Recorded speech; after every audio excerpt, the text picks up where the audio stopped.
You're listening to the Warlord Radio Podcast. Well, hey guys, welcome back. This is Warlord episode, or Warlord Radio Podcast. Fuck. And, Man, you already blew it. Already blew it. This is the first time we've all three been in the same room in like 3 weeks, and you just immediately start off on the wrong foot. So. Should I come back another week? Yeah. We bricked it. This is done. That's fine. I'll come back another time. But being is that we'll go ahead and record one while we're here. We have Kade from Stop the Stigma here. Man. Yeah, I know. I'm fucking this up.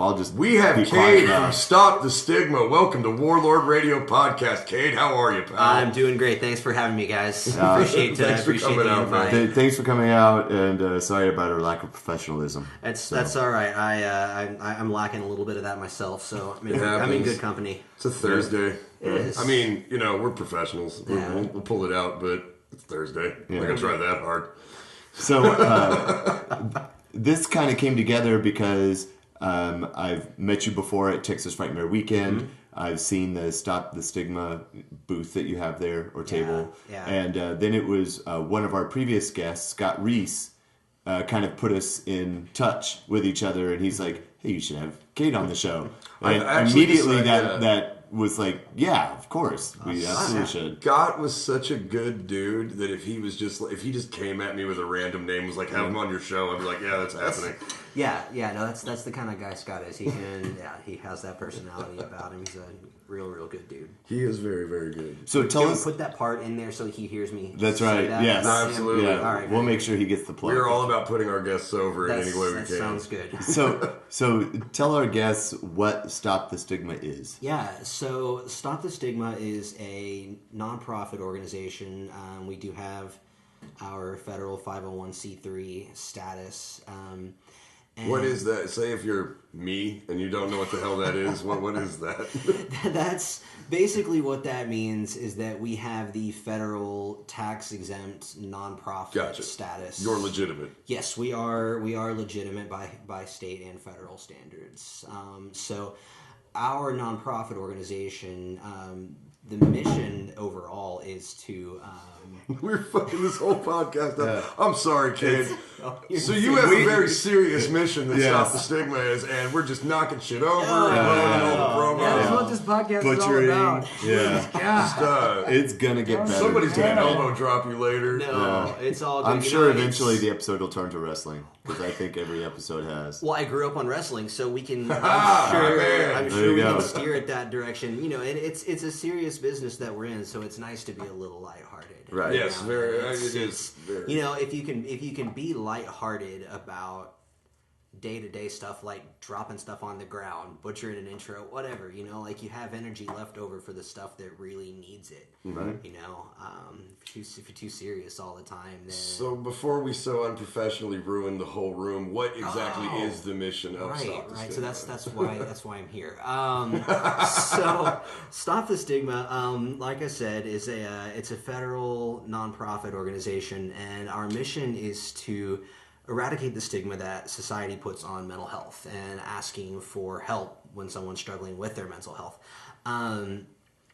And we do that through a two-pronged mission. And the first part of the mission is that we provide discounted mental health counseling services. That's a big deal. I mean, I know almost everybody nowadays is... We're starting to have dialogue about this now, which is nice. Absolutely. Because our parents and...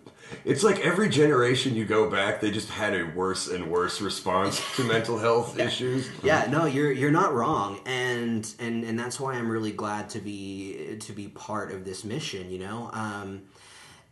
Because too many people deal with mental health problems, and too many people have learned over the years of their lives to be silent about it. And if we do our part to provide those services, then that allows people to feel okay about what they're going through. It allows them to talk about it. And so that's the first part of the mission, is to provide those direct discounted counseling services. And so the other part of what we do is we provide public education programs about mental health, because we can work with clients who need help, But the other part of it is that we have to educate the general public. You have to educate their family members. Exactly. Their cousins, nieces, nephews, sons, daughters. Yeah, because, it's not always a biological issue that causes mental health issues. Sometimes it's the system that a person's in.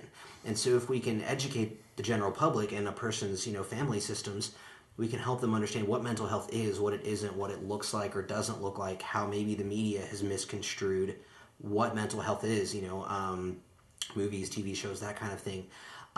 Because what it does is it puts a realistic picture of what mental health is, and it makes people more comfortable talking about it because there's not this big mystery of, I saw on TV that if you have bipolar disorder, then that means that you're going to be violent. No, actually, you become a podcaster.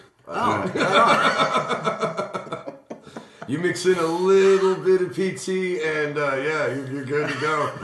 Well, see, I guess the people listening don't have a face because they can't see what's going on. That's probably for the best, but yes. That's. I guess there's the old adage, face for radio. Right? Yeah. But the main message is that if we can give people a realistic understanding of what mental health is and help them understand it's really not that scary. It doesn't have to be. Especially if you're addressing it. You're actually talking about it. You're essentially you're normalizing the process of actually addressing your own issues instead of just pushing it down. This is all very new to me. I just started therapy. I'm doing all this really wild stuff, but I'm learning a lot. Yeah, and the most beneficial part about it is just addressing it head on, not beating around the bush, not skirting around the tough questions. As a therapist myself, I frequently have to ask questions like, hey, are you thinking about hurting yourself? Are you thinking about suicide? Are you thinking about hurting someone else?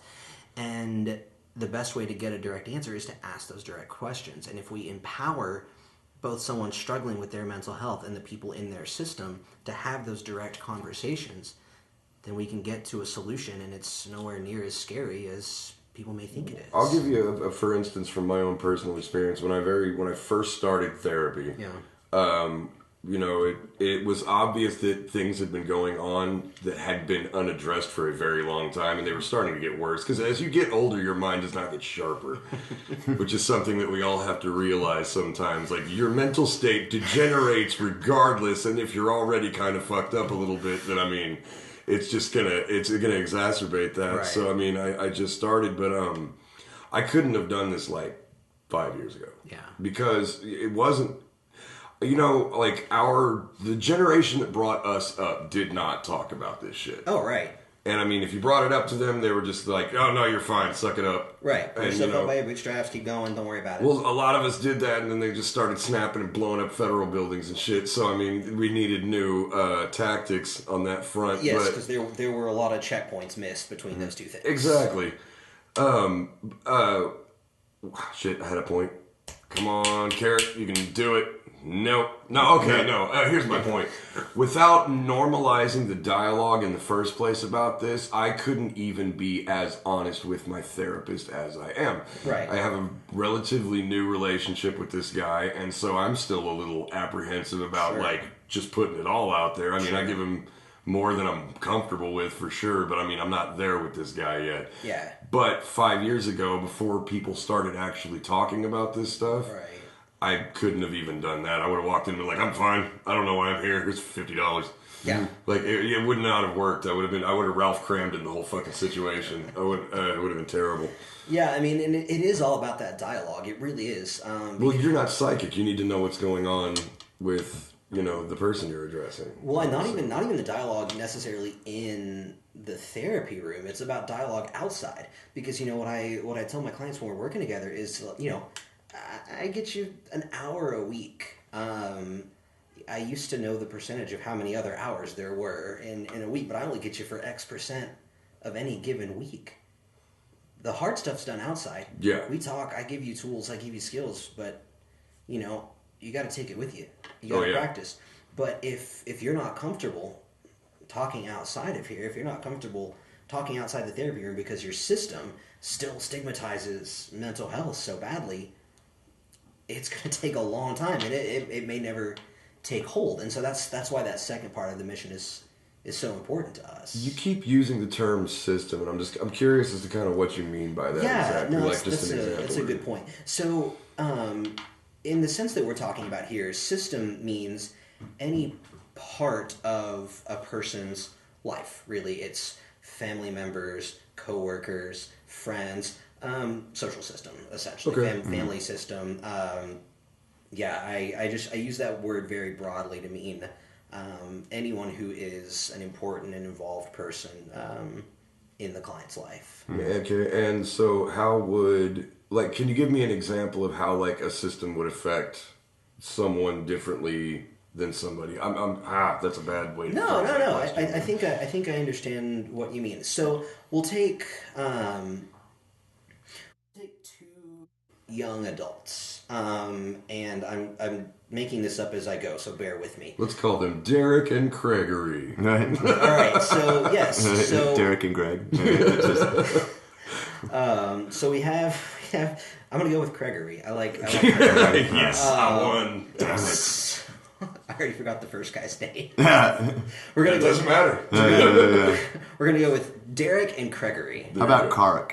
Cart and Gregory. See, now it's... You waited till the Stop the Stigma guy came out to the show before we're going to kill each other on the mic. That's what we're going to do. So I feel like the names are expanding rapidly, so I'm going to go with the ones that I like because I'm the guest here. I'm going to go with Derek and Gregory. We'd like to thank you for your professionalism. That's right. Thank you for bringing it back on track. I am. We have a habit of going down a wormhole. So that's fine. I'll go there eventually. I like to hear myself talk though, so I'll keep bringing it back to me. Right. And then eventually we'll get to you guys. Perfect. No, they'll do the same thing. So it's Right going to be on. a great conversation. I'm looking forward to it. Be like arm wrestling and be like, no, we're going this way. Egocentric ping pong. That is the new name of the podcast. There we go. You can trademark that. You can have it. Egocentric ping pong. I see that Gregory is writing that down. Yep. So with Derek and Gregory, so they're two young adults, both of whom are struggling to figure out what they want to do with their lives. Derek has a supportive family, and Gregory maybe doesn't. So the supportive family system says, hey, you know what? If you need to take a little time, you need to take a little time off, maybe do a little bit of work, figure out if you want to start a career or go to college. Take your time. We're here to support you, whatever whatever you need. And you got Gregory, I think was the other one. His family system says, what are you doing? What are you doing with your life? Like the beginning of the old Twisted Sister music video. No, we're not going to take it. Yeah. Or what do you want to do with your life? Do with Exactly. your life? Exactly. And so if Gregory has a family like the I Want to Rock video, he's probably not going to fare very well. Even though they're in the same situation, they're at the same age, they're experiencing the same problems.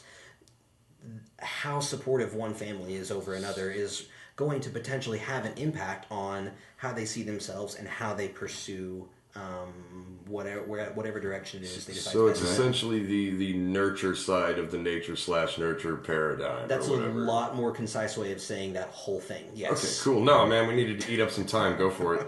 But yes, it is. The system has the nurture side of the nature-nurture debate. Sure. So it seems like for what you do to really kind of have any kind of result, I imagine, is the person has to be open to it, right? Absolutely. They have to be willing to kind of meet you halfway, essentially.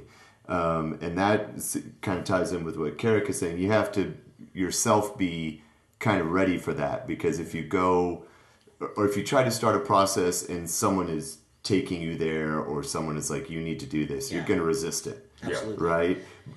But you don't want it to be so far gone that you're like tumbling down a dark hole and then you feel helpless. Right.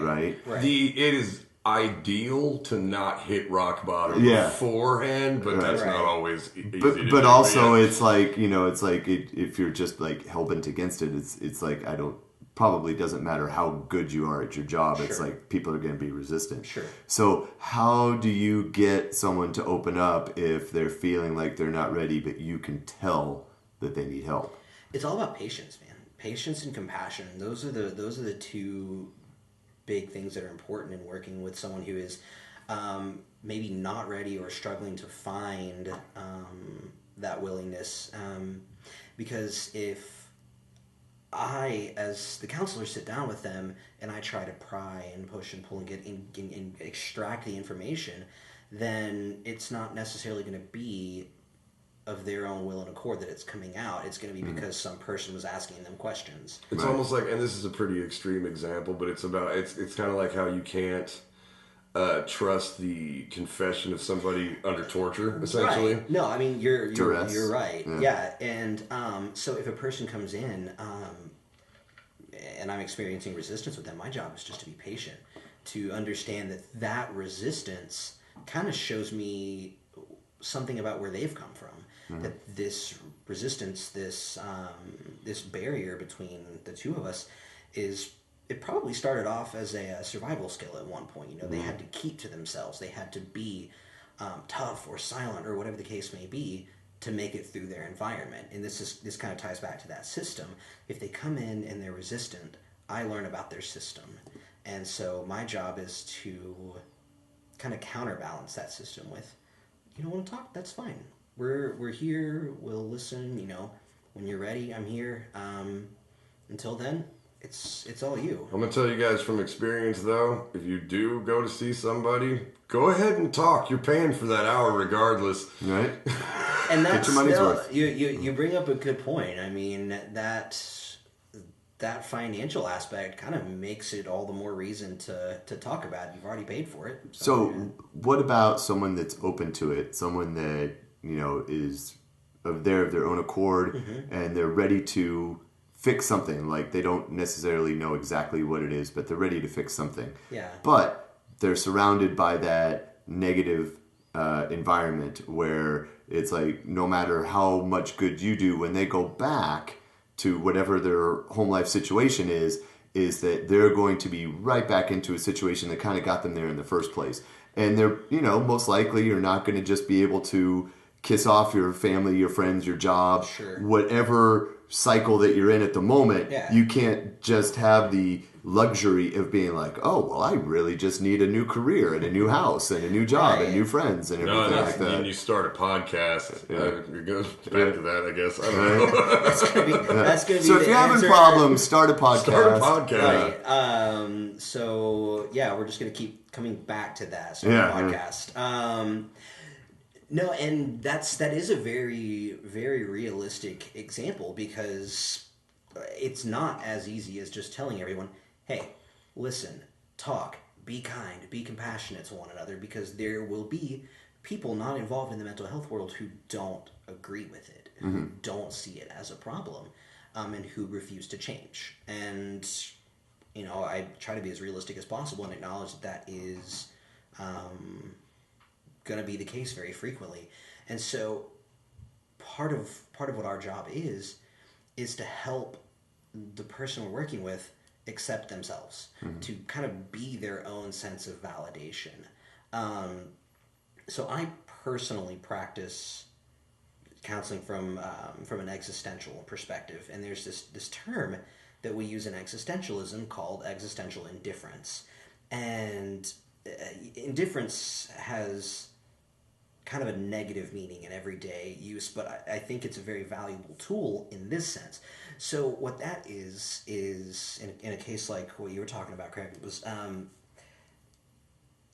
we help them, again, be their own sense of validation. We help them establish their own stable sense of identity, mm-hmm. And of self-worth. Kind of start rebuilding from the ground up inside. Exactly. We help them lay their own foundation and support themselves on the way up. And so where that ties in with that term existential indifference is that if a person sees themselves at a certain level. People listening won't be able to see me do this, but if they see themselves here, he has his hands up. I do have my hands up, Level to each both other. of them.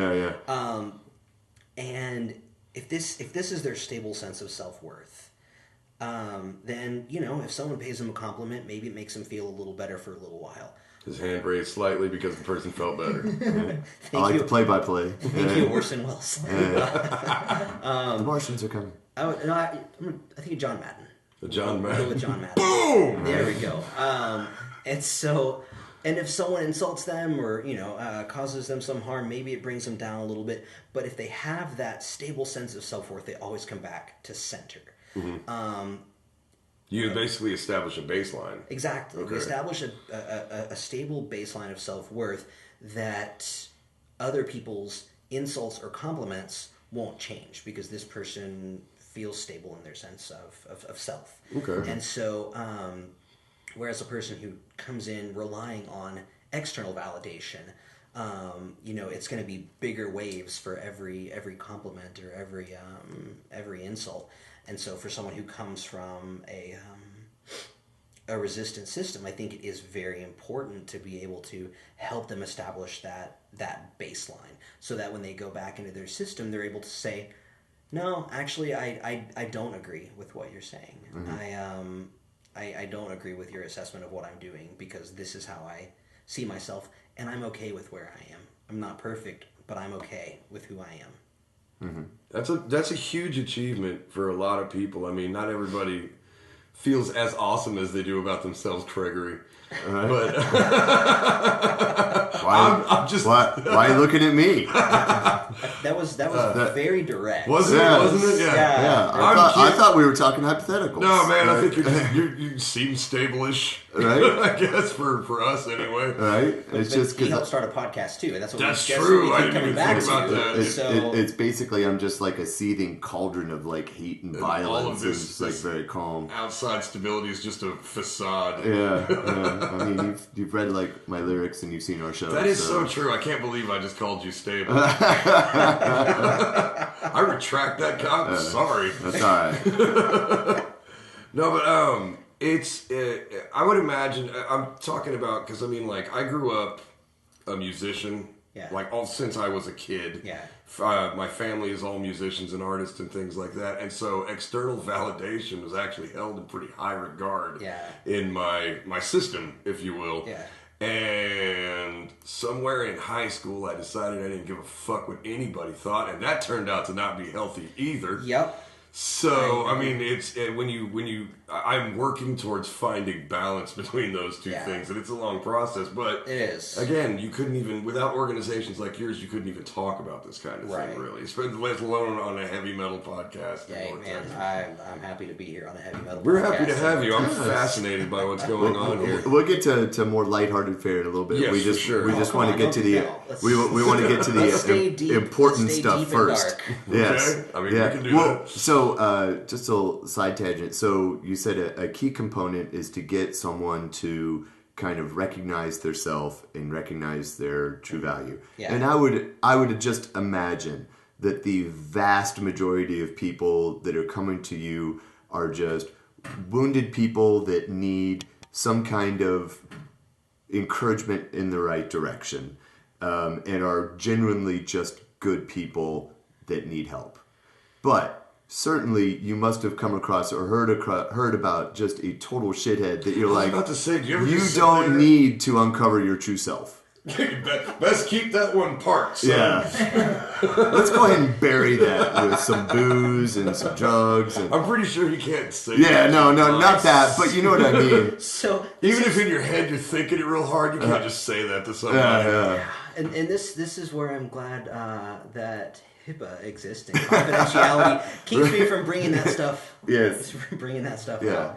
out. But no, to that point, I think that very much ties in with balance, because I believe that everyone has the potential to go either way. Everyone has the potential for dark and for light in them. It's just every human being is just a pressure cooker bomb. Every human being is, in my opinion at least, a product of in part, decisions. You know, we have that capacity for good and bad in us. Sure. And I think that when we learn to harness those choices and we learn to act in our best interest and act in the best interest of others, then we truly are helping ourselves, because we do have to share this world with other people, and simply meeting our own needs at all times and engaging in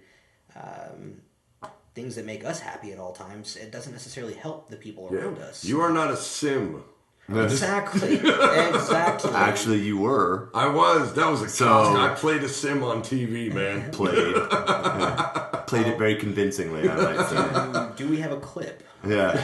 We have pictures. We got pictures. I'll need to see those.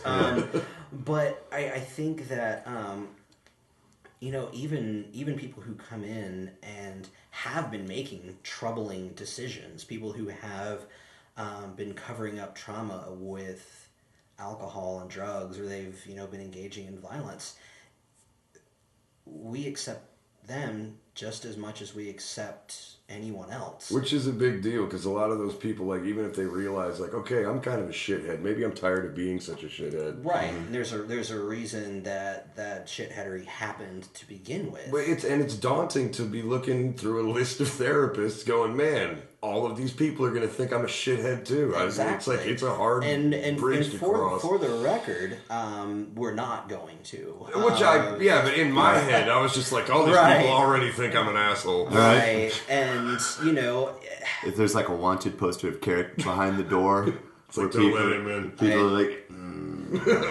So just so people know what's going on, I am seeing the picture of Carrick as a sim, and I gotta say it's pretty convincing. That eye patch is legit. My eye was fucked up at that show. Yeah. Nice. It was a cosplay show, so he just happened to show up in an eye patch.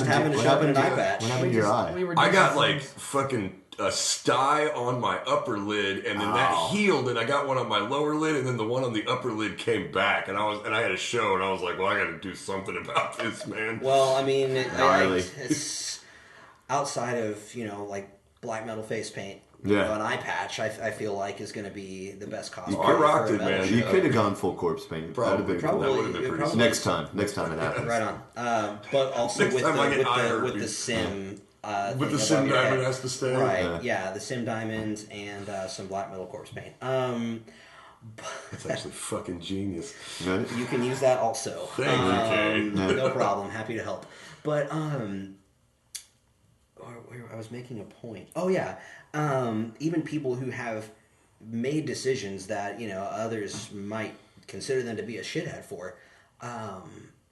Our job as their counselor is to sit back and say, I see these things that you've done, but I hold no judgment. Which is, I mean, again, that's a very encouraging thing to hear. It was a big moment coming to the realization that, like, people don't really give a fuck about me as much as I think they do. Right. And they are reserving most of their judgment for themselves. Yeah. And even if they're lashing out at other people with judgment, that's still a little bit of a comment on themselves. And you're absolutely right. I mean, we all think that everyone puts as much thought into us as we do. Right. We think about ourselves a lot, about where we're going, what we're doing, what we're wearing, what we look like. And because we spend so much time thinking about ourselves, we think we're as important to the rest of the world as we are to ourselves. And that makes anxiety and depression even worse, because then everything we do is scrutinized. And now we live in, an age where your life is on display should you choose to put it there. Right. And even sometimes if you don't. Even if you sometimes are with someone else who decides to put their lives on display. That's true. And so, but yeah, when we find ourselves wrapped up in the opinions and the concerns of other people, then that just exacerbates the anxiety and the depression. And so, kind of coming back to where this all started is if we can help a person get to a place where they are okay with themselves, their flaws and their successes, then they can navigate the world a lot more successfully and learn how to kind of move within their own parameters to optimize the results, essentially. Yeah. Yeah, and to understand that sometimes things just aren't going to go right. You know, sometimes things are just going to be bad. Yeah. And if we can get to a place where we acknowledge, like, okay, sometimes things are just going to suck, and I have to accept that. It is my job to navigate those situations in the best way possible, the most healthy way possible. But I can't run from pain. It's going to happen. It's inevitable, regardless. yeah. It is. Pain is inevitable, and if we can anticipate it and face it with courage, then we're going to navigate it and come out the other side stronger. And even if we don't navigate it successfully, if we learn from it, then it's still okay. Yeah, and it's a hard road because you will come across issues that will completely break your ego down and fucking destroy you for a while. Oh, yeah. But you do, I mean, you eventually can claw your way back up, but it takes work. It takes real work. It really does. It's a daunting task, but It seems like, at least from the things I read, is that now with this kind of the omnipresence of like social media and things like that, is I keep reading that trends of like anxiety and depression are going up, especially in younger people, and that in early adopter societies like Japan, is that they have a very high rate of depression and suicide, and also that they're now getting to the point where they're having trouble like finding marriage, starting families, and things like that. And that also seems to be a trend that is kind of gathering steam on younger generations that now are growing up from the moment of birth of social media. And, the whole thing of like likes and things like that is the like elimination of our middle class. That has something to do with it. And I'm not saying like certainly correlation does not equal causation. I'm just saying that like I keep reading these things and noticing these things that for all intents and purposes, as our world gets safer, anxiety and depression is going up. So there needs to be something going on there. And it seems like a big part of it is social media, because that literally wasn't around. The thing, and this is my opinion, and I would like to hear what you think about this. Social media creates such a shallow existence. It's all very surface. Like, you and I are very good friends. I know things about you. You know things about me. Like, we're invested in each other. But if anybody online sees this, it's just like, oh, these two devil-worshipping, metalheads just running around doing devil-worshipping metalhead stuff. Right. And that's part of it. Yeah, you're not necessarily wrong. But I mean, it's not all of it. But I mean, there are. It's all very surface level, and everybody does a really good job with the window dressing. Yeah. You know what I mean? Like, this really clicked with me. I was watching this thing about Instagram models and how, like, none of these people actually look like that at all. Right.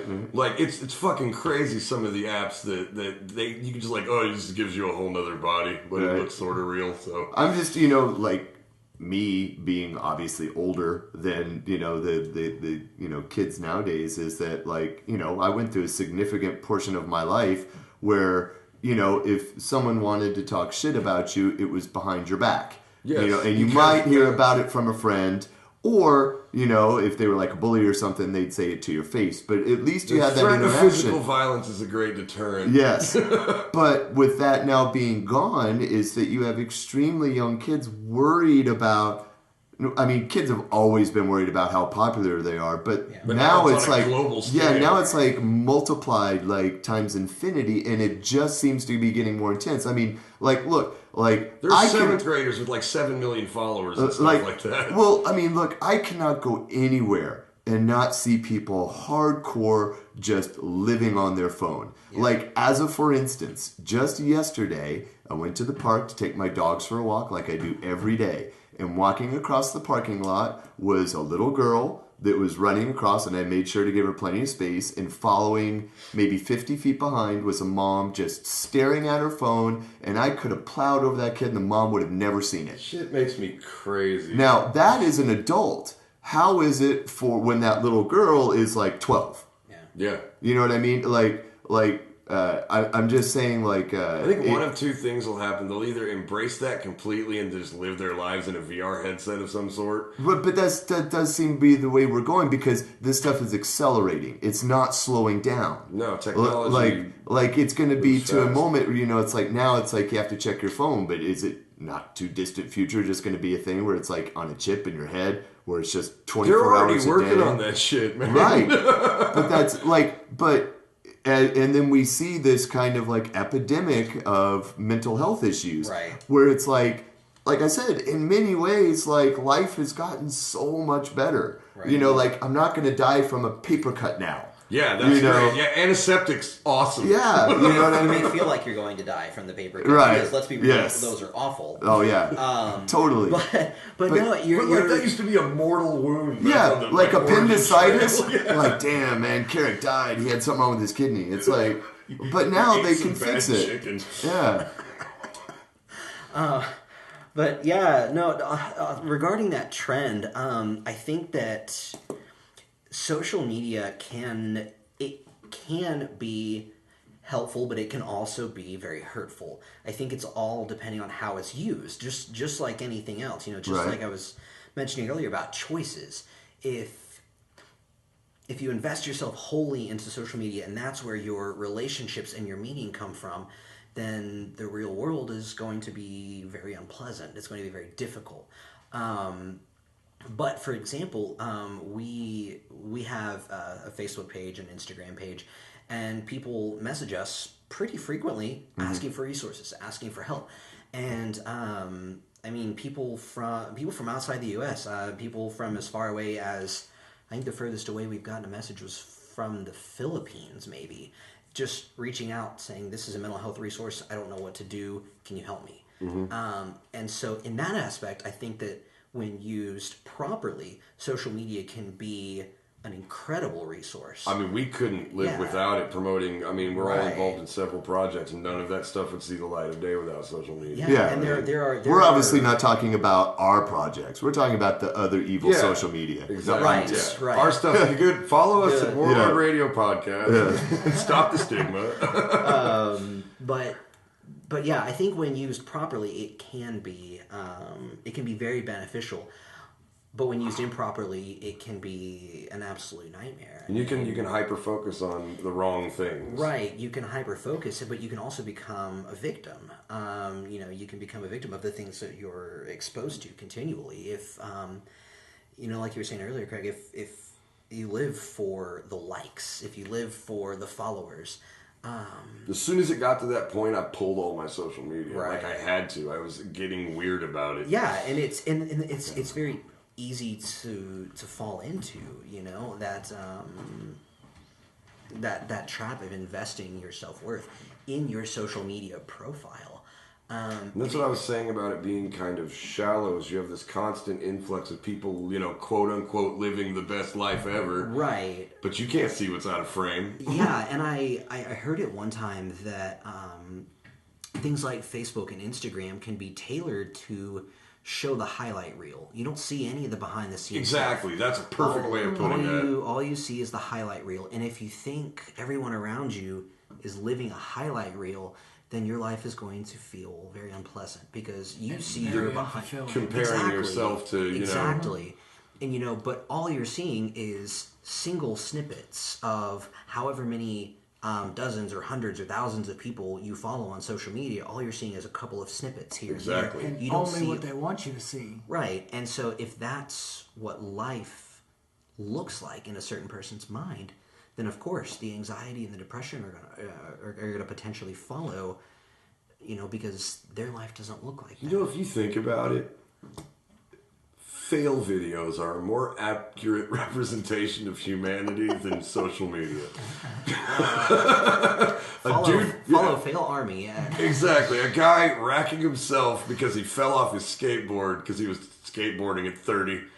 I mean, that's a more accurate representation of like, I'm Gail, I'm in Fire Island, there's porta potties. I don't know. Right. And those are. I don't know why I threw that out there. I just watched that documentary. Well, I mean, Fire Island is. I mean, from what I understand, is But the one whole- compilation of, or it's like one giant fail after another. The whole reason that worked, though, was because that guy effectively used social media to sell a highlight reel. Right, and I think the other element of social media is the bullying that comes from it, you know, because Facebook's fucking awful and Twitter's not much better. I mean the bullying that you can see on social media it can be absolutely crushing. You know, we were talking earlier about how it used to be, you know, if you had something to say, you say it behind someone's back. They may hear it, they may not. Obviously, I'm not condoning that. Just going on the record saying I'm not condoning that. Just like, hey, keep your shitty thoughts to yourself, bud. Right, but now, because of social media and the anonymity that comes with it, people can say whatever they want to say whenever they want to say it, with little to no fear of repercussions. Right. And that can bring out some really awful stuff. And people don't always have any kind of care for the people they're saying it to, or the effect that it has on the recipient's mental health. Yeah. I mean, you get to hide behind, like, again, you said your highlight reel. Yeah. And cast judgment and things like that. Yeah. And it's just we're going through a very interesting paradigm shift as a society, I think. We are. Because, you know, the lizard people gave us alien technology and it's making everybody snap. Yeah.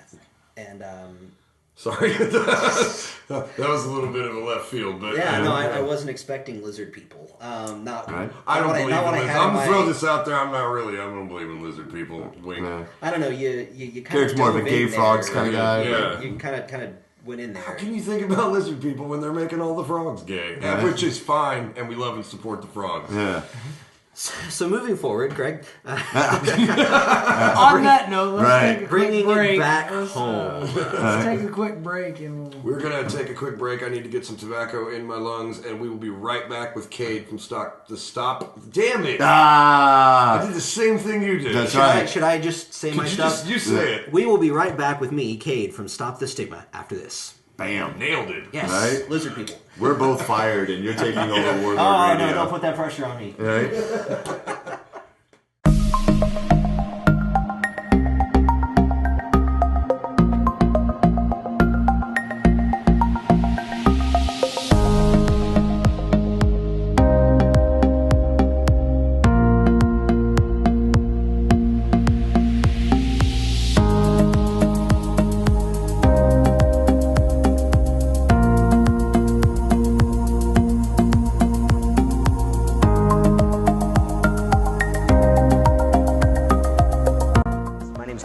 I'm a licensed professional counselor, and I'm also vice president of Stop the Stigma. Stop the Stigma is a mental health nonprofit organization, and we seek to eradicate the stigma that society places on mental health and asking for help when we need it. We do that by providing discounted mental health counseling services and public education programs about mental health to those who may need them. So the reason we're doing this is that we can help people in need directly by providing discounted counseling services, but through our public education programs, we seek to educate the public on what mental illness looks like, how different disorders can look different across different people, and just how to better discuss the tough issues, how to ask the tough questions, how to hear the tough answers, so the people who are struggling can be comfortable asking for help when they need it. We hope that you're willing to help out. Thank you very much, and for more information, visit stopthestigma.org. Thank you.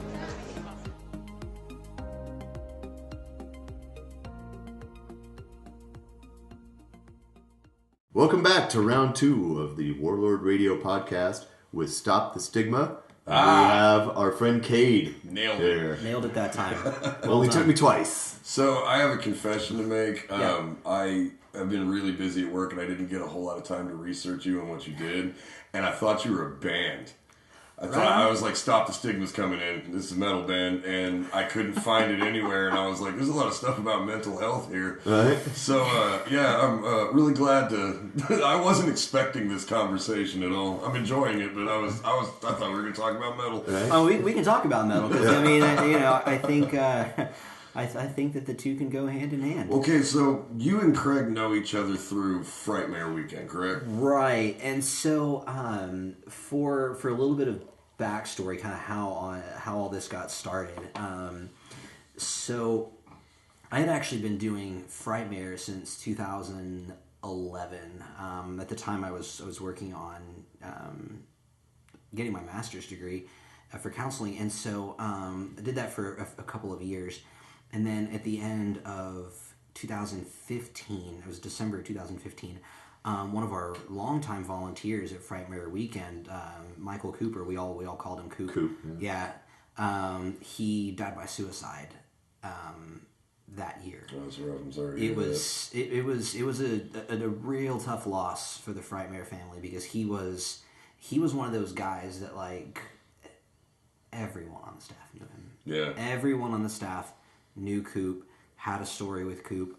Well, it was also very surprising to hear that because he was the type that was always very upbeat. Yeah. Like he was always, when you're around him, he was a very positive guy, right? So, you can that can be a defense mechanism a lot of the time. Of course. But it is being on the outside and not knowing someone's inner turmoil it makes it more shocking when you're like, what? No, he was always so.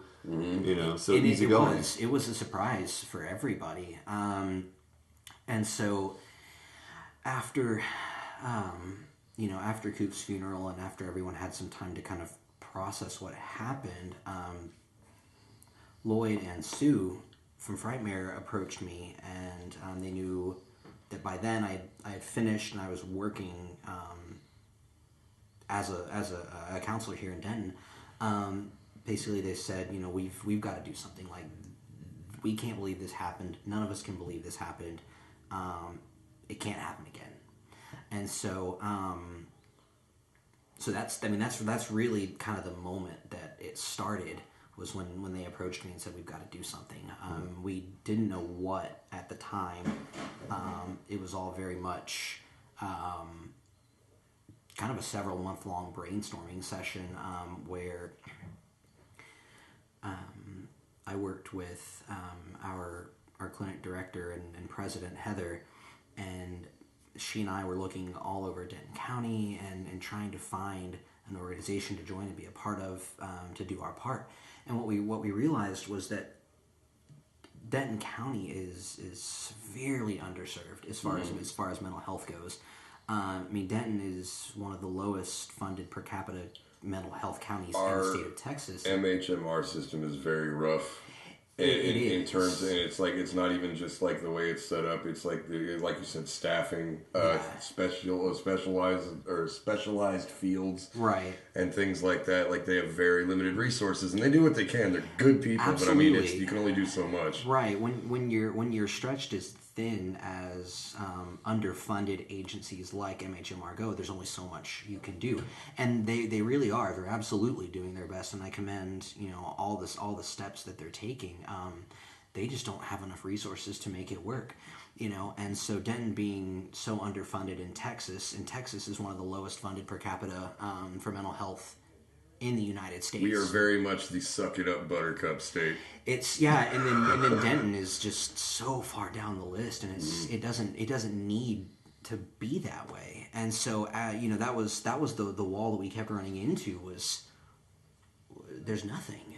And what resources there were just stretched so thin. I mean, you have MHMR, you have organizations like Health Services in North Texas. They provide that discounted care, but they're so full and so busy all the time. And when you do get in, maybe you're limited by your insurance. I ran into some of that. Luckily, I was very, very lucky. I have a boss that's a really good dude. Yeah. And he decided that it was in his best interest that I am okay. Sure. So he offered to foot the bill. Wow. My wife totally different situation. She's going through a whole other thing, and I mean, she had to deal with a lot of the limitations of my insurance and the limitations of what programs were available. And like you said, there's not many. No. Which is surprising for a dual university town. Yeah, I'm surprised to hear that. Yeah. Just because Denton being a college town is, I would figure that it wouldn't necessarily be so low. Because everybody's learning jazz and not practical skills. Right? Well, jazz is a practical skill, you asshole! Right? Fight me. Yeah. I think I'm going to need to go into some mediation skills here in a second.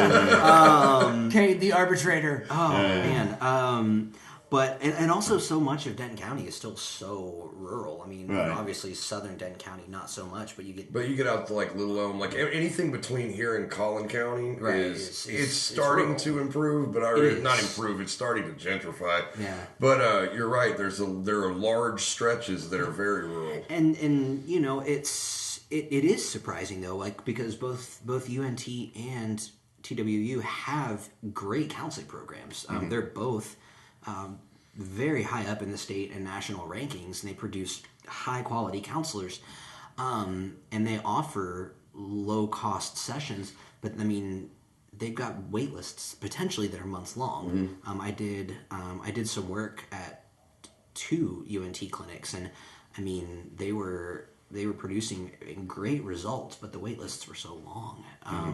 And so what we're doing at Stop the Stigma is we're providing those low-cost sessions, and we're trying, and we're getting it to a point, or not even getting it to it. We don't mess with insurance. We don't utilize insurance. We don't make people use their insurance to come get those sessions. We try to price them to where people don't have to use their insurance. I don't know if our listeners realize how huge that is. Actually, I mean that's a big deal. You're providing a pretty big inlet for people that would be completely shut off otherwise.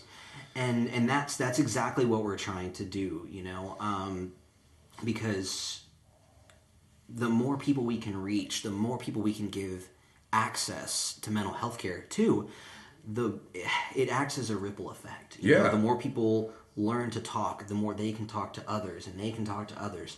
And so by opening the door for as many people as we possibly can, I mean that's ultimately what we're trying to do. And by doing away with insurance, by doing away with the high fees, we do try to open the door for as many people as we possibly can. And what you're saying about the ripple effect is absolutely accurate. I mean, I actually have a perfect example. I have a 5-year-old son. Mm-hmm. This kid is me. It's weird. Like, it freaks people. He is just a tiny little me. He runs beard. Yeah, pretty much. Okay. Yeah. Right. Just I'm getting a sense of like how. Getting mental but no, he's this caveman of a child. But I mean, and he has there are certain things that are obviously biological. Sure. Right. Which everybody has.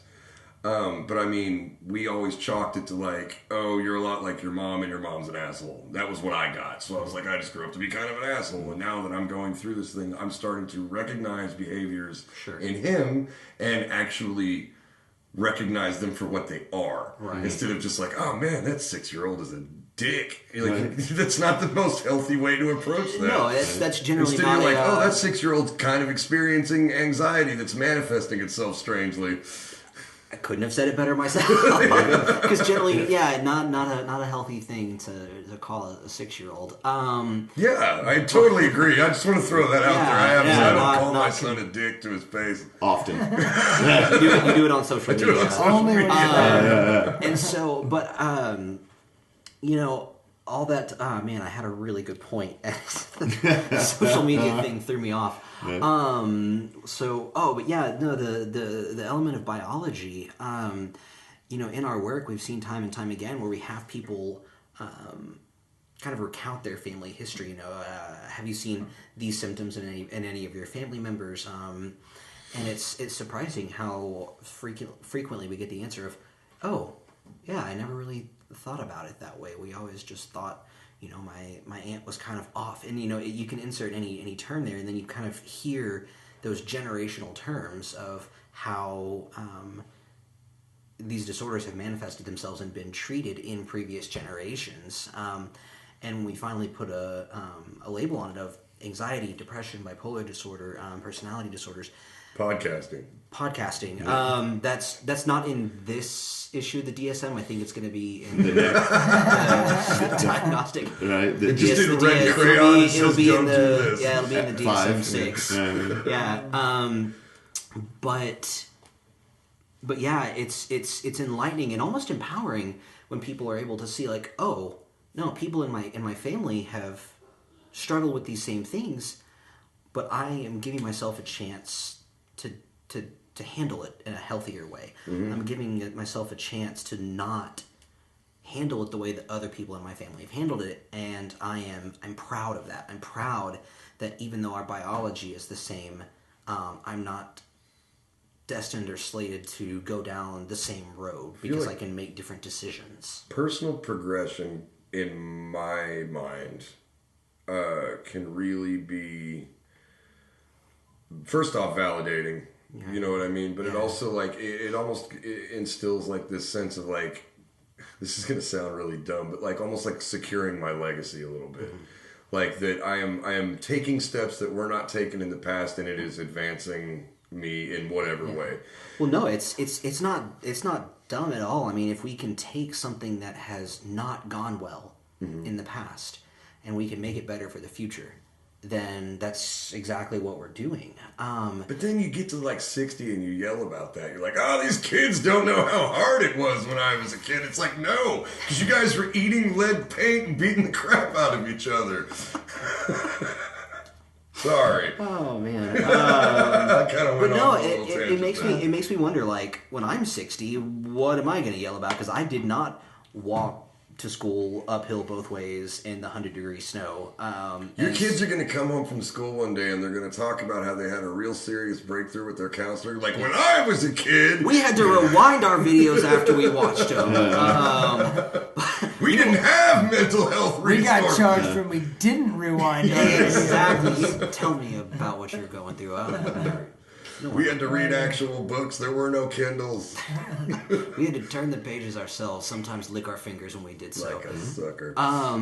But so anyways, the to bring it back around again, the legacy piece that you were talking about, what happened with Coop was, like I said, how this all started, and it was something. I look back and I think to myself, I wish we were an organization that didn't have to exist. I really do, because we started after something as tragic as it took suicide. A catalyst. Yeah, it did, and so our decision was to take something that went unspoken about, and at least this area, and speak about it, to help other people speak about it, to take his loss and to help other people not experience the same thing.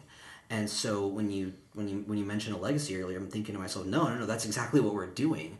We are trying to help people be able to leave a better legacy, to live a better life than what they have done to this point, because they can, because they deserve to. We all do. We all have the responsibility to live the best life that we can possibly live, but to also help others. Your goal is just to put the right tool in as many hands as possible. Exactly. Yeah. Exactly. You know, that's noble as hell. Well, there's a common phrase in the mental health world, and that is, we do the best we can with what we have. And we say that in construction as well. Well, there you go. And so, I mean, we talk about tools, and you guys use it. So, you know, if all you have is a hammer, you're going to use that hammer in as many ways as you possibly can, even if you need a screwdriver. You know, you're going to pound. Wow, that you nailed. Yeah, that's construction. That's there, the Punisher strikes again. Yes. We need like a soundboard. That would have been a great time for stuff. We have this glass tabletop.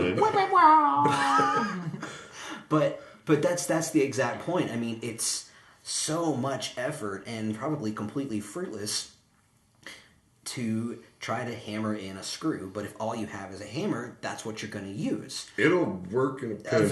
Eventually, eventually. You can hammer in a screw. Right, that's fair. No, it's not easy. It's not ideal, but it can be done. It can be done. So, listeners just learned I don't have a lot of practical skills. I am too busy getting a master's degree. I am not. I do not work in construction. He'll help you, but don't ask him to rebuild your bathroom. There we go. I can help you remodel your house, that you can probably talk me off a bridge or there something. There we go. So, and it is all about helping the people around us. That's exactly what we're here for, and we try to help people help themselves and help others, because if we can give them the tools, then they can pass the tools on to the other people. Hey man, I see all you have is a hammer.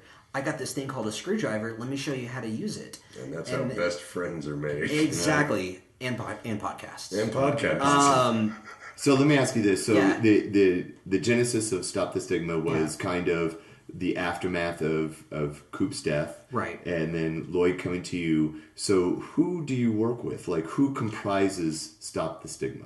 So Stop the Stigma, so the top, so we're a nonprofit, so we have to have a board of directors. Yes. So the board of directors, I am vice president.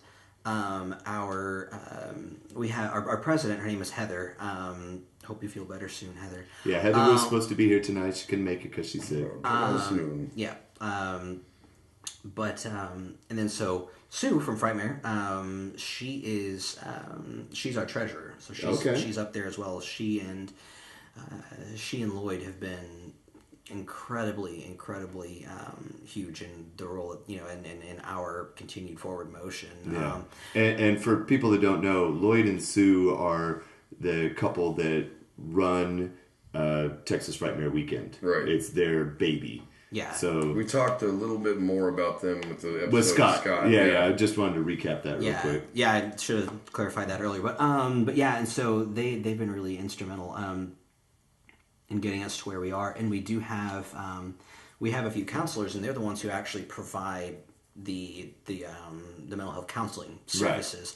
Right. And so and we also have a volunteer base that comes out and they do Frightmare with us, or they do any of our other public education sessions, any of our fundraising events. Well, you do events around. Oh yeah. And could you tell us a little bit about some of the events that you've done? Because you've done like music and like cookouts and things like that. Yeah, like big events. Yeah, we have, and they're events that we've been really proud of. And this kind of gets into the piece where we can't do what we do without other organizations. And it started off. We started off our first couple of fundraisers where we literally set up a table. Our first one was outside of the Cupboard, RIP, and the Cupboard was the local hippie grocery store here, and it was fucking awesome. It was, and they, our very first fundraiser was outside, and our next one was outside of Atomic Candy on the square. And that place is also the shit. It is. It's right next to the comic book store. It is. Man. Comics next door. But so yeah, they both businesses let us set up a table outside. We had a couple of T-shirts and some wristbands and some like pamphlets made on Microsoft Word, and we were just like flagging people down. Hey, do you know about mental health? Can we talk to you about Stop the Stigma? And like harassing people as they walked into these stores. But those were so humbling because I was so nervous. I'm like, these people just want food and they want candy. They don't want to. But everyone was so receptive, and it was so humbling to see how people were willing to stop and talk about it. Caught me on my way out of the comic book store. I would have listened to every word you had to say. But right, going in. Yeah. Well, I need to get Conan and Red Sonja. I'll be right back. And the good thing is we were right by the front door, so we could get you going in or out. So if we didn't get you going in, we could try again. Right. I'm much happier with a handful of comic books. Exactly. And so that was where it started, was those two sidewalk events, and I wasn't sure what was going to happen next because it was still very much like, okay, what is this? What is the actual organization going to look like? Because we started off as we were just going to be. The idea was like a depression awareness and suicide prevention organization. It was predominantly going to be educational. But as we got into it, we realized, no, we've got to be hands-on with this, and to be hands-on with this, we're going to need to be able to pay. Yeah, we're going to need to be able to pay counselors. We're going to need a lot of resources, and so I just kind of got the idea one day of one of our former counselors. Her boyfriend was in a band, and I was like, "Oh, hey, let's." I said, "Hey, let's maybe get him to play a set, and we'll charge a cover." Well, that blew up into, "Hey, I'm planning a full-on music festival. I've never done this before. Right. I'm drowning, but I'm having fun." Right. Yeah. And so I'm still very proud of this to this day. The music fest, it was called "Stop the Stigma, Not the Music." I was proud of that. That's one. good. No, I like that, man. Yeah. And so I could totally see that in a lowercase font and an orange box on Twitter. Yeah. And our banner was actually all in uppercase, I believe. It was rookies. Hey, we learn as we go. And so that was the first big event that we did from the ground up. We had bands, we had artists, we had food. Because people love an event any way, just any way to those things like that truly build a sense of community. Right. And when people heard, "Oh, I can come out and listen to music and support mental health," absolutely. Yeah, that's a win-win. It is. It really is. And so we actually did that. We did that twice. And it was a lot of fun both times. And so we also every year, so this will be our 4th year at Frightmare, and that's our biggest event of the year. So for people who have never been, we're talking, there are thousands and thousands of people coming through there over the course of the weekend, and it's a huge event. It is, and it's amazing. It's an amazing thing to be a part of, and so every year since the Frightmare after Coop died, we've had a table in the lobby, and it has gotten. It's become an incredible event for us. How's your reception to the people that stop by the booth? I can't even begin to describe how welcoming and how warm the crowd is to us. So last year, for example, we had people sending us messages. "Hey, are you guys going to be at Frightmare this year?" Mm-hmm. That's awesome. Yeah, you know who we are? Of course. Yeah. Yeah, we'll be there. Totally. And so, we started setting up our table. We barely got our banner up, and people were coming by the table. It took us all night just to get everything out because people were wanting to come and talk, and it was flooring. It really was. That's great. That's great. And that was we walked away from that weekend.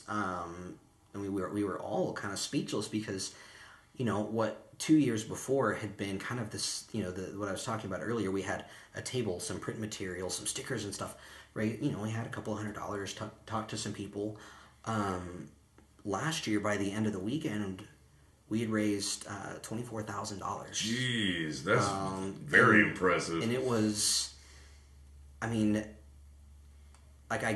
get a little emotional when I talk about it because so much preparation went into it. So many people, artists, vendors from all over the world were sending us just stuff. They're like, "Oh yes, I love your cause. Here's some stuff. Just send me a picture, send it to a good home, and take the money for your program." And it was when we looked truly at the distribution of artists and vendors who had sent us stuff. I don't even remember. It was over a dozen countries that we received donations from. I think if you're an artist and you are not sensitive to the issue of mental health, what are you even doing? Right. And that was pretty much the response that we got. It was, "Hey, this is what we're doing. Would you be willing to make a small donation?" And I would say there is something inherently damaged about somebody that needs to get up in front of 100 people every week or they start getting really depressed. That's weird behavior in anybody else but our community, you know what I mean? Yeah. And it's been such an incredible journey that now it takes us months to get ready for Frightmare because we were getting donations. We're having to put everything together and get all of our volunteers. I mean, we have our own volunteer team. Like it's not something that we thought it would come to, but it's been an incredibly warm and welcoming reception that we get. I mean, and people seem to look forward to us being there, and like that just makes my heart happy. I'm glad I'm sitting here. Like, I just met you tonight, but I am really glad to hear that you guys are advancing. I am glad to see people like really getting behind your cause, because I think it's an important one. Yeah, we're actually going to do an on-site episode of the podcast this year at Frightmare. Yeah, because neither of these guys have been before. Oh man! And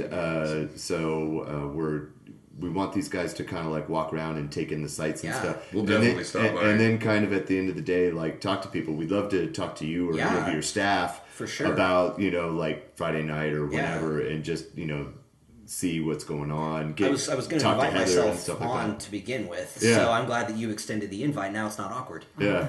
Oh, it can still be awkward, man. Don't underestimate us. Yeah, you saw how we opened the episode. So. But it's not awkward for me because I've already been invited, and so the awkwardness is off. But I think that we'd be happy to take part in that. I'll go ahead and make the executive decision. Perfect. Sweet, we got it straight from the vice president. There we go. I can only be vetoed by one person. That's right. Yeah, hopefully she doesn't. She's gonna listen to this episode and be like, "No fucking way." Nope. Not those guys. Not those guys. We'll talk to the guy that dresses up like the Joker, but not those guys. Right. Yeah. But yeah, and so we have done other events. When are you gonna throw a big heavy metal festival called like Thrash the Stigma? We'll all just come out and fucking support. You know what? There we go. Right. We Metalheads descend en masse, man. We were talking about, it was a fun thing, so I'd be open to talking about it. Okay, we'll set something up. I have a person. They'll call you. I'll probably have to buy lunch. Have your people call me? Well, I am. I don't have people. We'll get street tacos and talk about it. Street tacos. Drink some Sprites. Okay, so I'm getting real excited because you're talking about street tacos. Yeah. Like you're getting my hopes up here. Right? I'm down to eat. We don't even have to do the concert. You just want to get together. I'm good with that. I am good with street tacos. But I mean, if you have street tacos and something good comes out of it, right? I mean, you're all about optimizing that win-win scenario. That's right. It's man, that's part of my job. So let me ask you this: the first Frightmare that you started at before Stop the Stigma, you said it was what, 2008? So I started. My first year was 2011. 2011. Yeah. So how did you get involved with Frightmare?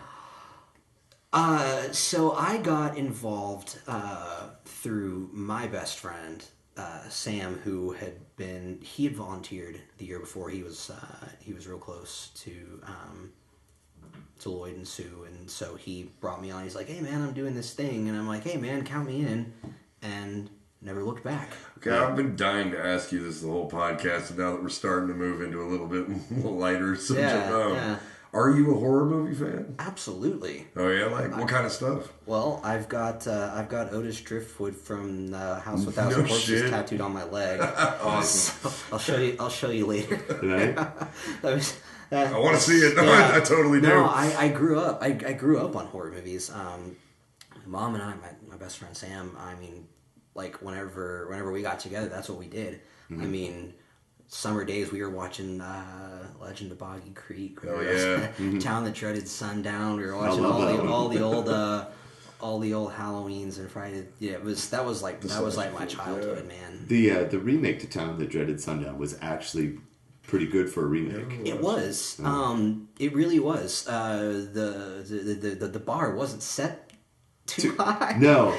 But it was the remake. I think that's what I like about horror as a genre, though, is it could go either way. It can. And either way, there's something to enjoy. Yeah. There really is. But no, I did. Yeah, I grew up on horror movies, and so that's what drew me to Frightmare. And like looking back on everything, I never would have dreamed that just like going, yeah, sure, I'll come out, I'll do this thing, would turn into this nonprofit organization. Like, I never would have dreamed that all those things would have fallen into place. It sounds to me like you kind of made a snap decision one weekend that ended up changing your life down the road. You know what I mean? That's a big deal. Did. That's awesome. It did. And, I mean, it's... You guys are really putting over Frightmare Weekend. I'm just saying that. Yeah. Like, you're going to get there and you're going to be like, this sucks. No. Robert Englund called me a bitch. Yeah. If anything, we're underselling it just because it's one of those things that's really tough to describe until you experience it. And in a lot of the same way that if there's like a band that you know just kills live and someone is like, I don't even know who that is. Come on, buddy. You know, it's like someone's like, Amon Amarth, I've never even heard of it. And you're like you have to experience going this. To listen to them and you can tell them it could be like Viking metal is cool, and they're like, oh, okay, yeah, I get it. No, just shut this down. But it's not the same as like experience the band, and much the same way is like, yeah, look, you can totally get the idea of like there's a bunch of people and there's a bunch of stars, and there are cons like everywhere scattered across the U.S. Sure. And admittedly, I haven't been to a whole bunch of them, but just in talking to people that are there every single day. Like as volunteers, is we are told by people that there is not another con like this one. That's awesome. That the people that work there as the staff treat the people better than any other con. Yeah. That the way that it's organized is organized better than any other thing. I mean, like, it is so packed every year that it's always like a coin toss on whether the fire marshal has to shut it down. Okay. And being that there's that many people in such a tight space, the fact that there's practically no conflict, that there's practically no like bad blood fights, anything like that. That's awesome. There's the occasional shithead, but I'll in a elbow a room, motherfucker in the head on a Saturday at Walmart. like in thousands it's of no different people. than that. Actually, it's probably tamer than that. Oh, it Tamer than a is. Saturday It at absolutely Walmart. is. And you know, like the speaking of the volunteer base, one of the coolest things was, you know, I'm going to go back to the first music festival that we did. It's like, well, we're going to need a bunch of people. It's Right. like, who do I know? Mm-hmm. Oh yeah, everyone from Frightmare. Yeah. So I sent out a big message to the volunteers I'd worked with, and they're like, yeah, that sounds good. So like going back and looking at our pictures from that event. So many of the volunteers that were there were friends and volunteers from Frightmare, and they all came together for this common cause that they were supporting. And I'm just like, it's family, you know, it really is. And I think that was just such a cool element to sit back and like look and go, these people are helping with something that I organized because they agreed with it. They want to help promote that cause, and it's just, I don't know. I still get just so humbled by everything. I really do. It's just what you're doing is incredibly noble. It's groundbreaking in this area. Obviously, I mean that's the whole reason you started it, is because you had to break ground. Right. And I mean, like, ultimately, things like this and organizations such as Stop the Stigma and others like it, should they pop up in a perfect world. Yeah.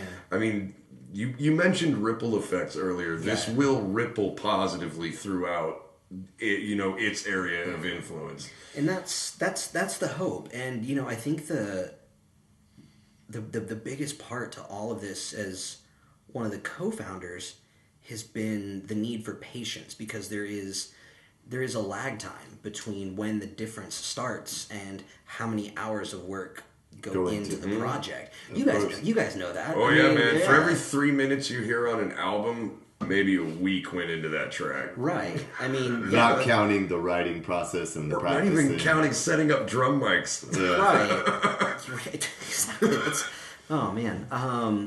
But yeah, whether it's a band or a podcast or an organization, there is so much work that goes in to the initial stage. And I think that we're, starting to see that ripple effect. Well, it's just like with your clients. Like, you need to build a solid foundation and work from within to without. Like, you build from within, build a sturdy core, and then flourish out. And Absolutely. What's kind of the demographic of people that you're seeing mostly? I imagine that's a really good question. Thank you. That's why I get paid the big bucks here. There you go. Would you like another glass of non-filtered water? Yes, I would take another street taco and a Topo Chico. Thank you, sir. But yeah, I'm totally sure that you see a wide range of people, or at least are in contact with a wide range of people. Yeah. But is there, like, does it lean towards younger people? Does it lean towards guys or girls, or you know what I mean? Like, so right now, I would say the predominant population that we see is young adults. It's even though the average national statistic is that men don't seek counseling services as often as women do. But that's a stigma that should probably change. It is. I mean? I completely agree. There's still the stigma on what it means to be masculine, and exactly. So therefore, men seek counseling less and die by suicide at a higher rate. That does not shock me even a little bit. But fortunately, with the work that we do see a pretty even spread as far as male and females go. I think a lot of guys, especially like me, for instance, like I was straight up, I was just a hyper masculine dickhead for a really long time. Yeah. Like I was just that guy, you know what I mean? Yeah. And I still is. Yeah, I'm working on it, man. It's work in progress. Work in progress. I got to be part of the nurturing part of this. Yeah, right. Exactly. You're fucking my system. You're part of his system, man. Yeah. Sorry. No, and he's sort of true. These are steps I am taking to improve myself. Yeah. But I mean, like, what about Bob? Baby steps. Exactly. Right?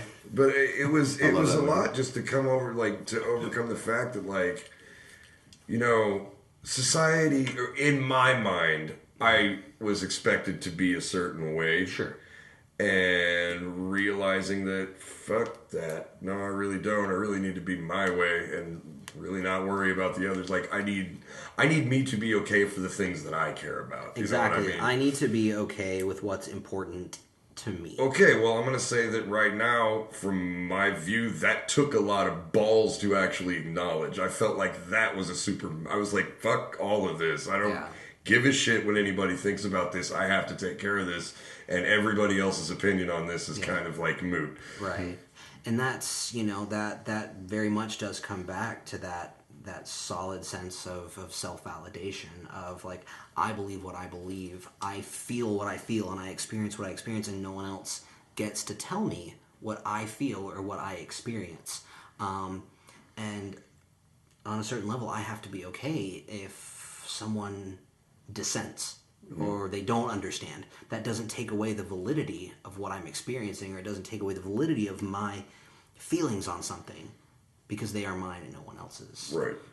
And so there is that stigma attached to men seeking mental health counseling. But I think that even just in the time that I've been working as a counselor, I think the proportion of men to women that I see has actually evened out a little bit. I don't know, if that's representative. I think a lot of men are starting to realize that it is way more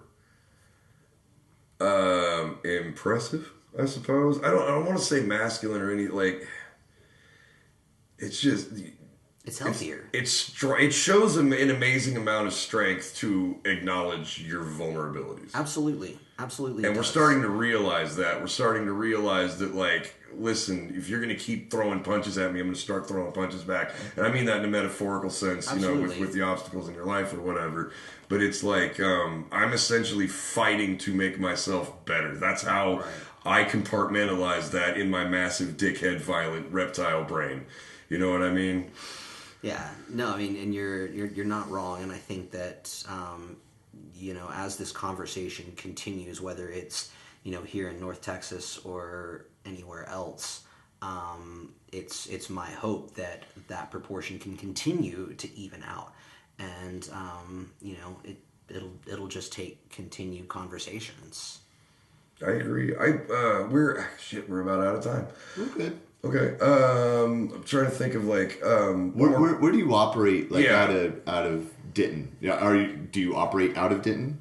Yeah, so our Stop the Stigma sessions, the counselors who provide sessions for Stop the Stigma rent rooms currently from Reflections Counseling of Denton over on 1306 North Locust. And so if someone comes in for a session with a Stop the Stigma counselor, that's where they'll be renting a room from Reflections Counseling of Denton. Do you have a way to talk with people, patients, clients, whatever you want to call them? Like, what if they're further away? What if they're Southside Dallas? What if they're out of the Metroplex? What if they're across the country? Sure. Do you have something set up where you can just like talk to them over the phone or live chat with them or something? Or is it really, for the purposes of what you're doing, is it really kind of a one-to-one experience that they need to come to you? So right now, because we are still very much in the growth process, our face-to-face stuff, our face-to-face sessions are here, and they're all here in Denton. We do, if people want to message us through Facebook, we can. We can try to carry on a conversation there, but ultimately what we're going to do with them is we're going to help them find resources in their community that we believe are going to be able to best meet their needs. That's a huge thing too. I mean, because when you first start a process with anything, not even just mental health, anytime you make like a big change in your life, it's any help. Yeah. Any guidance at all can be appreciated, even if you're not necessarily guided in the right direction. You now know that that's not the right direction. Have a better idea of which direction you need to head. And if someone does reach out to us again, through Facebook, for example, and they're in need of assistance, we will try to help them find resources in their community so that they can get the help that they need. Because there's only so much you can do through email or even on the phone, because that flat text is not an effective way to commute emotion. It's not. Are you saying emojis aren't a great way to talk about the deeper feelings of your psyche? Emojis are hieroglyphics, and that society died out. That's a hot take on the ancient Egyptians. Right? But they lasted a pretty long time. They did. Well, we loop back right around to doing it again. I know, right? But no, you're right though. Flat text is not it's not necessarily effective, and so we don't want to try to imagine. I'm sorry to cut you off, but if I texted you in the middle of the night, I'm having a really hard time, goat, devil head, winky face, right? That would be more disturbing, I think, than just flat text. Even just in the conversation that we're having, if I receive that text from you, I'll probably go, oh yeah, no, that makes sense. It probably wouldn't faze me too much. But it really is all about helping people make those connections that they can sit down and have that face-to-face conversation with another person, because that's where the meaningful change comes from. Even if it's not with us, even if it's with your network based. Exactly. And eventually we would like to be able to have pockets of Stop the Stigma counselors spread out. We're just not a big enough organization for that yet. And we would 5 years from now, you guys are going to be too big to talk to us. Never. You're going to be paying us to take this podcast. No. It's going to be scrubbed from any mention of Stop the Stigma. They called it Sklop the Stigma. Fucking idiots. Aren't those the idiots that went chasing after Bigfoot in the woods? Wait, I thought we were going for Dogman. Right. We're going to find something, man. And lizards and... No. Perception is reality, and this is all a hologram. That's right. So, what made you kind of want to get involved in this in the first place? Not Stop the Stigma, but just follow the path that you're on. What was the thing that you're like, this is it? I want to help people. Yeah. Because I'll tell you right now, that would not be my path in a million years. Yeah. It's just I'm sort of like people, okay. I like some people, and I'm super glad that there are people like you out there that want to help others, but I ain't one of them. Oh yeah, I'm man enough to really recognize that he's better than me. Yeah, 100%. Absolutely not. Yeah. I mean, I appreciate the flattery, but no. Yeah. No, and the honest opinion or the honest answer to that question is my own experiences with counseling and with mental health. I mean, I went through quite a bit of counseling in my younger years, and in elementary school, middle school, I did a lot. And so when I took a few years off, and I convinced myself that I was okay. And when I got into college, I realized, no, actually I'm not. So I went back and I started again. And I struggled for quite some time with my own anxiety, and it really got in the way of a lot of things. And so through my own counseling, and when I kind of started to come out the other side, I was like, this is what I want to do. These people took something that I thought couldn't be fixed, something that I thought was going to hurt me for the rest of my life, and it doesn't. I can be okay, even if I'm not perfect, even if I'm not great.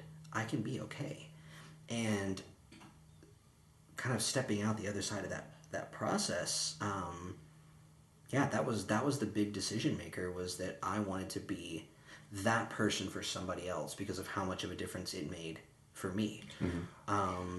Was there one person in particular, like a therapist or a mentor or a teacher, that really turned the tide for you? Or was it just kind of the collective experience of the therapy and the working through it and thinking it out for yourself that kind of made you want to do it? You know what I mean? Was there a role model in this?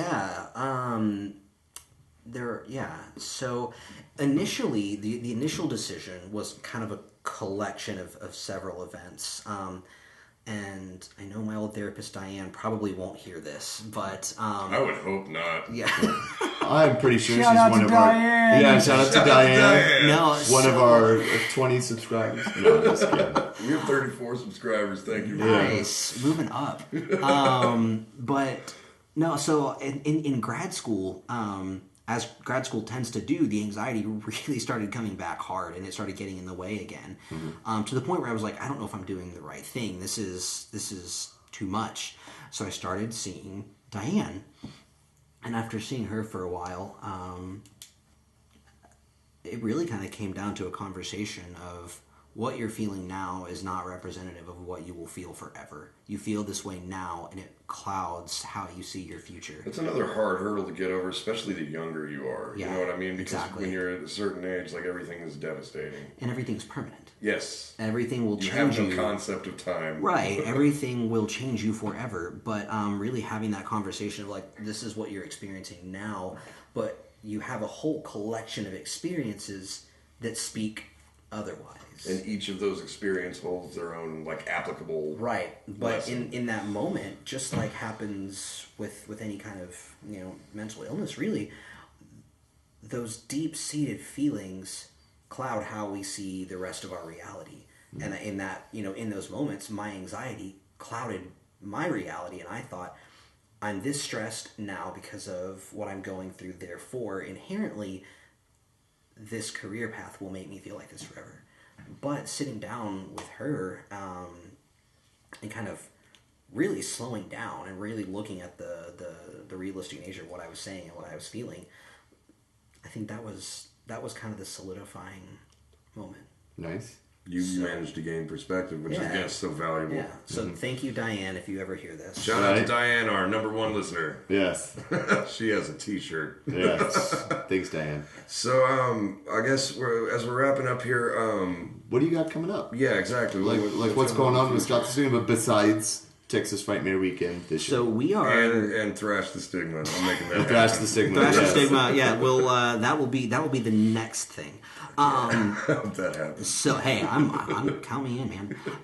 So actually, right now we are preparing. We're in full preparation mode for Frightmare Weekend. It's coming up pretty quick. I mean, this is the middle-ish of March, and it's the beginning of May. Yeah. And so it really is all about just getting everything organized. Because, I mean, don't get me wrong. The amount of stuff that we have to give out with donation, the amount of print material, the amount of arts and crafts and things that people have donated, it's incredible. It just takes a long time to get organized and to get ready, and then so we have to get all of our volunteers scheduled, all of our materials together, and that's because we are a small organization. It takes a while to get that ready. So really, from about the beginning of March until the end of Frightmare, that's kind of, as far as events go, where our attention It's just goes. you're crossing every T, dotting every I, and just going absolutely. everything. Absolutely. And so that's, as far as events go, that's where our attention is right now, because it's going to be a busy weekend for everybody involved, and we want to make sure that our table and everyone who approaches it has a good experience. I am a very loud man. I will bark for you for a little while we're doing the pop. Be like, hey, give these guys money. Give it to them now. That would be great, because obviously I don't have a very deep, resonant voice, and so having someone who can speak over the crowd, and you're also a lot taller than I am not visible. I'm a monster of a human being. You are. It's ridiculous. You are. I like troll-like, I think is what my mother said when I was a very young boy. Fairly accurate. Yeah. So were you or orcish, either way. Orcish? Were you an orcish child? Oh, yeah. Oh, okay. Oh, yeah. You can pick him and his dad out of a stadium crowd. I have a couple of friends that are seeing and sight impaired, and they can hear me walk into a bar, like a full loud bar with leather, just like Carrick is at the door right now. Nice. Very nice. Do y'all do like a? Sorry, I'll let you speak here in a second. But I know you've done like some fundraisers and the music festival and other things as well. Yeah. Do you guys have like a schedule? Do you try to do that like once a year? Like in the fall or something like that. Do you know what I mean? So, like, is there, besides Frightmare, is there something we can tip off the listeners to keep an eye out for? So we're in the process of revamping our website right now, and we're going to have an upcoming events calendar on there. So stopthestigma.org, that's our website. On our events page, we will definitely have a calendar posted with all of our events on there. And I'll definitely let you guys know as far as stuff, when it gets solidified. Perfect. And we'll happily promote anything that y'all do. I appreciate that. Like spread the word out there. We wanted to do the the music fest regularly, but it required so much planning that it was kind of you plan for that, or you do the thing that the nonprofit is meant to do. And so ultimately we had to choose the thing that we started for. And so... Seems selfish. Are we a pair of clown shoes, or are we the fucking clowns? I don't know how to answer that question. But yeah, so definitely keep an eye on the upcoming events calendar, and hopefully once we get through with Frightmare Weekend, we can get Thrash the Stigma going and put that up on the calendar. I'm sure between Craig and I, we could fill out a bill. We can make that happen. Yeah. That sounds good. Yeah. For sure. All right. Well, before we cut out, quick question about Frightmare. Do you have a particular highlight of meeting somebody? Do I? Oh man. Yeah. Is there like you talked about meeting one of my personal heroes earlier. Off mic, he said he got to meet Roger Corman, and there's no way I'd be cool in that. That's not. Yeah. I think if I had to pick one person this year to go meet, it would be Scott Ian. Nice. Yeah. I would have. Yeah, I'm gonna. Are you a huge Anthrax fan? I'm a huge metal fan in general, and so I didn't know that. We could have been talking about metal this whole time. We'll do a follow up. Yes, we will. Yeah. If I could just get in there and meet Scott, then I would be. Are you gonna just totally shade Charlie Benante? Just like.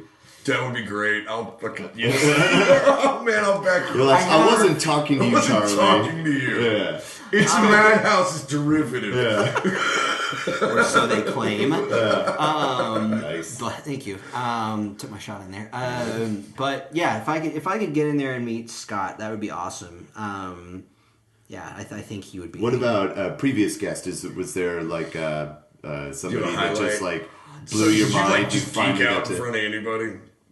Okay, so I have geeked out twice in my experience at Frightmare. One was my second year with Sid Haig. Yeah, I can see that. Yeah, especially for a man with Otis tattooed on his leg. Right. Well, so for me, it was more of the fact that he got called out to come over and talk because so Erica is she's been working at Frightmare forever. She called him and she's like, hey, she's Sue's daughter. She's like, hey, Sid, come over here. There's someone who wants to meet you. I was like, oh shit. So went out of his way, and I'm like, oh man, that's okay. So I didn't put me on the spot. Yeah. And I think your teeth are great. Fuck. I love you're tall. And then the other one, I'm pretty sure those were the words that came out of my mouth. And the other one was actually Corey Taylor. Yeah. He was. I've met him. He's super fucking cool. He really was. Yeah, we talked about action figures. Apparently, he has a massive collection of action figures. He actually he signed a guitar of mine. Nice.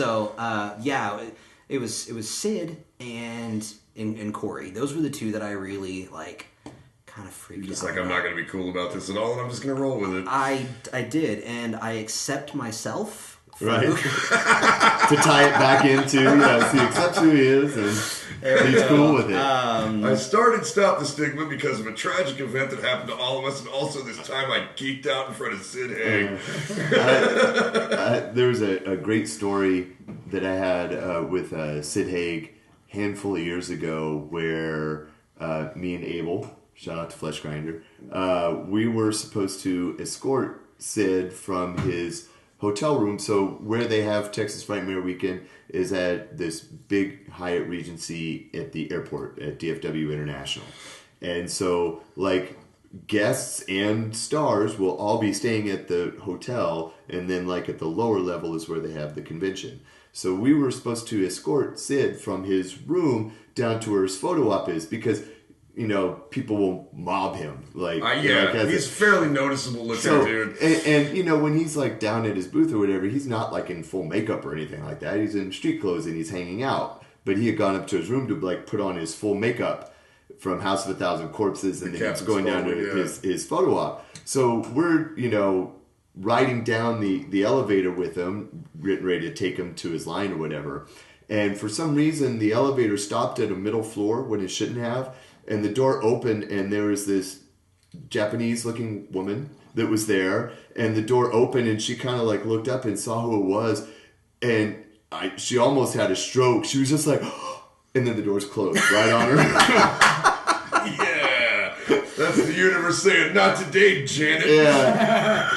But it was just crazy to see in real time, because you could just it took a delayed second for the recognition to kick in, and then it just blew her mind, and then it was gone. I bet that shit happens to him all the time too, man.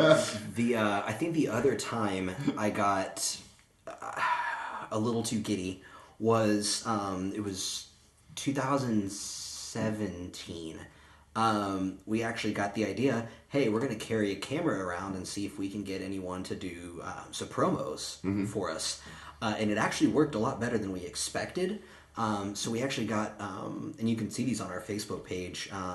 Dee Wallace, Malcolm McDowell, they both did promos for us.